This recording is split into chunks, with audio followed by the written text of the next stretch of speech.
What is up, guys? Today we will talk about how you guys can transfer USDT from Gate.io to Binance. Well, the process for that is pretty simple. For that, you just have to open up your Gate wallet. So as you can see, this is my Gate wallet, and in the Gate wallet, they will want me to log in first. So I'm just going to quickly log in right here.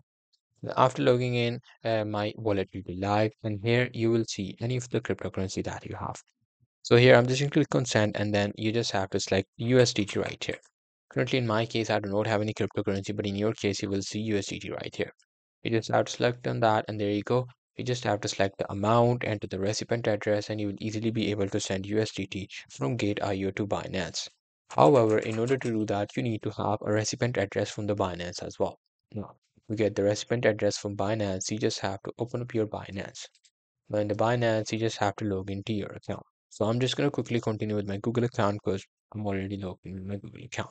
And once you are in your Binance, you just have to simply click on deposit. Once you click on deposit, you will be able to deposit crypto. It will give you the wallet address. Now, as you can see, I'm logged in. I'm going to click on deposit and I'm going to click on deposit crypto. After clicking on deposit crypto, I'm just going to search for USDT. You will see USDT just popped up, and then you just have to, select the network. You will get the deposit address, just copy it right here and paste it while sending it from your Gate wallet. That's pretty much it. That's all. Be able to do it. Hope you guys find this video helpful.